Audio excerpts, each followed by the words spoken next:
Hi YouTube, I guess you can see by the orange plastic on the floor I'm back with another video. Today we're going to look at 3 SVT-40 rifles, another Russian 7.62x54R. Once again, there's lots of excellent videos on YouTube about how to take these things apart and videos of people shooting them, so I'm not going to reinvent the wheel here. Just going to look at these 3 different rifles and take a look at some of the differences between them. All Russian made, as they all were. This gun wasn't really appreciated too much by the Russians, who thought it was overcomplicated. The Germans loved them. They captured hundreds of thousands of them and even issued their own manual for these things. It heavily influenced rifles all over the world in the way it's designed with its gas system and bolt. The Finns loved them too when they captured them from the Russians. So highly prized war trophy used by all 3 of those countries whenever they could get their hands on them. So first we'll take a look at the top one here. This is the first one I purchased. It's a 1941 model made in the Tula arsenal. Now this one's been refurbed. It has the later style muzzle brake. It's just got 4 big holes on it. There we go. That's a later style. The early ones had 6 holes. We'll see that a bit later. Now moving down, here's one thing I really hate about this rifle. Because again in Canada we're limited to 5 rounds in the magazine, some genius, whether it was in our government or in Russia, decided that to limit the magazine to 5 rounds, they would just cut it in half and stick the base plate on. So you can see this band of ugly black paint. They just chopped the magazine in half, stuck the base plate on. When you fire the thing, the base plate wants to fall off all the time, and they left the spring at a length for 10 rounds, so this mag just explodes when you try to take it apart to clean it. I'll have to look into modifying that in the future. There's your safety. Moving down, this is a fairly common feature on SVTs. They were all refurbed after the war. This one has a 1943 stock on it. I'm not sure if you can make out the year there. 1943, and the big A stamped on the side here means that this is a stock from an AVT-40. The AVT-40 was a very short-lived, fully automatic version of the SVT. You can see here on the stock, there's a cutout. There's another cutout. Now, there's your safe switch. That's flip the safety over. That's semi-automatic fire. On the AVT, you could also flip the safety to this side, which would give you fully automatic fire. The gun is fairly fragile when it comes to fully automatic fire. It couldn't really handle the abuse. So the Russians forbid its operation in full auto mode unless it was a dire emergency, and then they got rid of the rifles altogether. So when it came time to refurb, there was all kinds of AVT stocks left over, and they just threw them onto regular SVT rifles before they refurbed them for storage. This one being a 1941 Tula. I decided to keep this one in spite of the chopped up magazine and all the rest of it.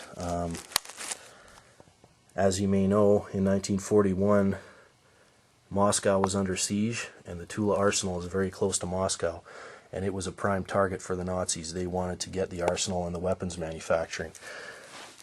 So, from what I've read and what I've been told, pretty well any gun made in 1941 at Tula is guaranteed to have seen action in the Second World War.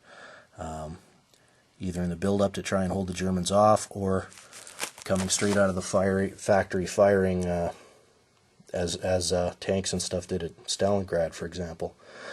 So that's why I'm keeping this rifle. It is actually a pretty good shooter. It has a plum-colored bolt. Most of the refurbs have either a plum or a gold-colored bolt. Not sure what type of finish that is, but it can be stripped off. I'm just going to leave it the way it came out of the crate. So, nice gun, 70+ years old, still works like a charm. This next one is a 1940 Izhevsk. I picked this out of the crate myself was lucky enough to have a whole crate of them to pick through, and this to me was the nicest one of the bunch. It has a gold colored bolt. You see right there the little triangle, 1940. All kinds of crazy proof marks. The Soviet Union really loved to stamp things on their guns. What they mean, anybody's guess. This one has a full-length magazine on it. Compare this to the chopped up one, and it's easy to see why people are disappointed when they get a Chop Mag SVT in the mail.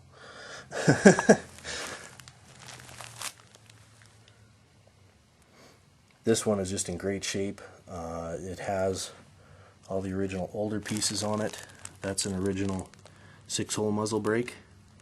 It's quite a bit louder actually to me than the 4-hole, but quite a bit harder to clean in there too. So there's a trade-off. It looks nicer. It's in practical use, it's maybe a little bit tougher to use.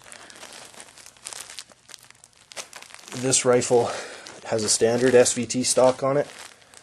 You can see it has the cutout for the safety. No cutout on this side.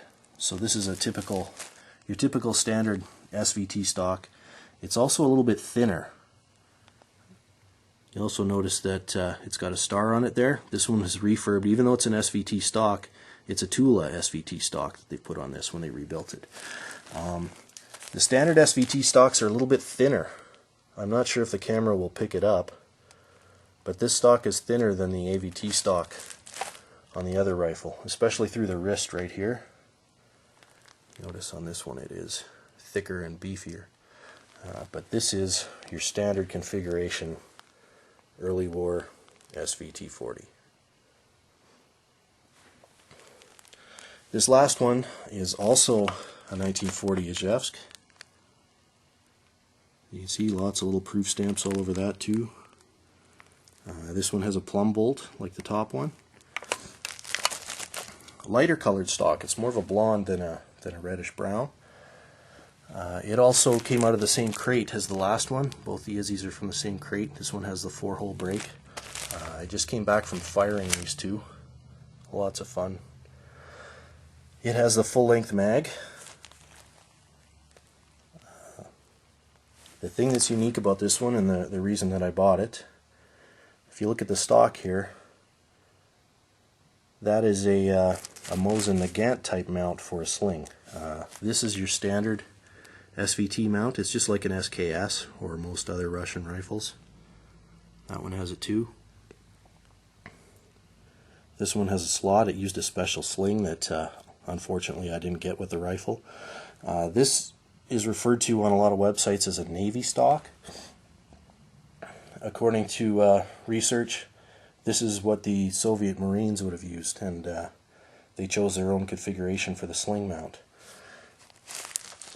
You'll also notice when you turn it over, even though there's no A stamped on the butt of the stock, this is in an AVT configuration. So originally when this was built, this would have been a full auto rifle, or the stock was for a full auto rifle, even though it's not marked with the A. Aside from this one good scratch on it, it's in excellent shape, just like the one above. Plumb bolt again. Your serial number marked the long way on the stock. SKSs and a lot of others have them the other way across the stock, but this works just fine too. I guess I should also point out one other thing. This is the forward sling mount. This is an early type. Later on they changed this to a solid piece. This would not swivel. It was just a metal loop on a metal loop. And so this one has the later muzzle brake, but the early swivel sling. There you have it. 3 different SVTs. All nice shooters. All lots of fun. A very low recoil. It's about the same as an SKS. They weigh about the same as an SKS. They're a lot more complicated to take apart and clean, but to me it's worth it, as they're a lot of fun to shoot. There you have it. Any questions or comments, post them up. Thank you very much.